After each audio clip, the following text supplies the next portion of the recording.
Kerala story 2-നെതിരെ ഹൈക്കോടതിയിൽ ഹർജി. ചിത്രത്തിന്റെ സെൻസർ സർട്ടിഫിക്കറ്റ് റദ്ദാക്കണം എന്നാണ് ആവശ്യം. ഹർജിയിൽ സെൻസർ ബോർഡിന് ഹൈക്കോടതി നോട്ടീസ് അയച്ചു. നിർമ്മാതാക്കളായ സൺഷൈൻ പിക്ചേഴ്സും മറുപടി നൽകണം. കണ്ണൂർ ചിറ്റാരിപ്പറമ്പ് സ്വദേശി ശ്രീദേവ് നമ്പൂതിരിയാണ് ഹർജി നൽകിയത്. വിവരങ്ങളുമായി ലീഗൽ കറസ്പോണ്ടന്റ് ഷബ്ന ചേരുന്നു. ഷബ്ന, ഈ ഹർജിയിൽ എന്തൊക്കെ കാര്യങ്ങൾ പറയുന്നു? ഹൈക്കോടതിയുടെ ഇടപെടൽ എങ്ങനെ?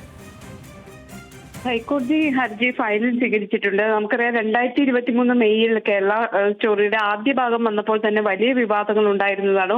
മതനിരപേക്ഷ സമൂഹത്തിന് യോജിക്കാത്ത രീതിയിലുള്ള ചിത്രീകരണം എന്നൊരു ആരോപണം ഉയർന്നിരുന്നു. ഇപ്പോൾ അതിന്റെ രണ്ടാം ഭാഗം വരികയാണ്.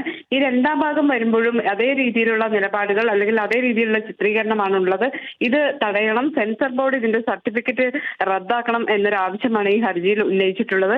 ഏതായാലും ഹൈക്കോടതി ഈ വിഷയത്തിൽ ഇടപെടുന്നുണ്ട്. സെൻസർ ബോർഡിനോട് വിശദീകരണം ചോദിച്ചിട്ടുണ്ട്. ചൊവ്വാഴ്ച ഇതുമായി ബന്ധപ്പെട്ട് സെൻസർ ബോർഡ് മറുപടി നൽകണം എന്നാണ് കോടതി പറഞ്ഞിട്ടുള്ളത്. ഫയൽ സ്വീകരിച്ച് നോട്ടീസ് അയച്ചിരിക്കുന്നു.